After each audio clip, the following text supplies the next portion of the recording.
ফরিদপুর ৪ আসন পুনর্বিন্যাসের প্রতিবাদে ঢাকা খুলনা ও ঢাকা বরিশাল মহাসড়ক অবরোধ করে বিক্ষোভ করছেন এলাকাবাসী। এতে বন্ধ হয়ে গেছে যান চলাচল। এ বিষয়ে আরও জানাতে ফরিদপুর এবং বাগেরহাট থেকে যুক্ত হচ্ছেন সহকর্মীরা। প্রথমে যাচ্ছি আমরা ফরিদপুরে পিকুলের কাছে। পিকুল, সবশেষ পরিস্থিতি জানাবেন। ফরিদপুরের ভাঙ্গা উপজেলায় সাম্প্রতিককালের যে আসন বিন্যাসের ফরিদপুরের দুটি ইউনিয়ন আলগি এবং আলগিকে এবং হামিদি, এই দুটি ইউনিয়নকে নগরকান্দার সাথে সম্পৃক্ত করার প্রতিবাদে ফরিদপুরের ঢাকা বরিশাল মহাসড়কের পুকুরিয়া স্থানে এবং ঢাকা খুলনা মহাসড়কের মুন্সিদাবাদ এলাকায় স্থানে গাছ ফেলে এবং টায়ার জ্বালিয়ে বিক্ষুব্ধ এলাকাবাসী বিক্ষোভ মিছিল করছে। তারা বলছে যতক্ষণ পর্যন্ত তাদের এই উপরের থেকে কোনো আশ্বাস না পাওয়া যাবে ততক্ষণ পর্যন্ত তাদের আন্দোলন চলবে। তো এদিকে কিন্তু এই দুই এলাকায় কিন্তু হাজার হাজার যান দুই রাস্তার দুই পাশে কিন্তু দাঁড়িয়ে আছে এবং এতে হাজার হাজার যারা যাত্রী আছে তাদের ভোগান্তি পোহাতে হচ্ছে। তো এটা কিন্তু হঠাৎ করে আচমকা এই আন্দোলনটা শুরু করেছে এলাকাবাসী এবং দফায় দফায় তারা বিক্ষোভ মিছিল করছে। কেউ টায়ার পোড়াচ্ছে, কেউ গাছ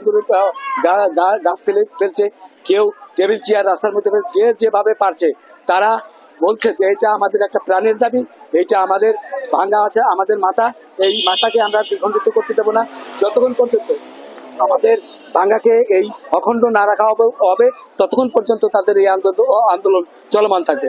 তো এই ছিল বর্তমানে ফরিদপুরের ভাঙ্গা দুটি স্থানের সড়ক অবরোধের সর্বশেষ। আপনার প্রিয় কাপড়ের যত্নে এলো এনজাইম সমৃদ্ধ Arik silver wash detergent powder 500 গ্রাম মাত্র 70 টাকা। প্রিমার্ক। পিকুল, ধন্যবাদ আপনাকে। দর্শক, ত্রয়োদশ জাতীয় সংসদ নির্বাচনের জন্য 300 সংসদীয় আসনের সীমানা চূড়ান্ত করে গেজেট প্রকাশ করেছে নির্বাচন কমিশন। এতে বিলুপ্ত করা হয়েছে বাগেরহাট 4 আসন। এছাড়া অন্য 3টি আসনও পুনর্বিন্যাস করা হয়েছে। এ বিষয়ে আরও জানাতে আমাদের সাথে যুক্ত হচ্ছেন সহকর্মী সৈকত মণ্ডল। সৈকত, কি তথ্য আছে আপনার কাছে জানাবেন?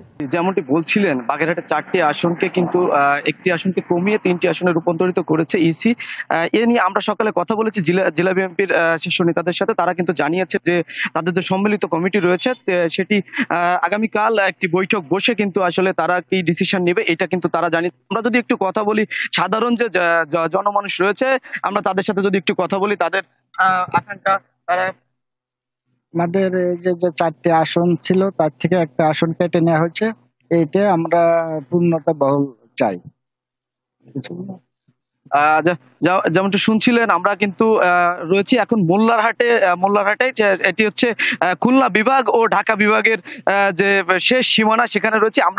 আমরা যদি একটু জানতে চাই মোল্লারহাট বিএনপির যে সভাপতি রয়েছে তার সাথে আসলে তাদের রাজনৈতিক তাদের কি মনের যে 3টি আসন, আমাদের এখানে 4টি আসনকে 3টি আসন করা হয়েছে। 70 সাল থেকে 4টি আসনই ছিল।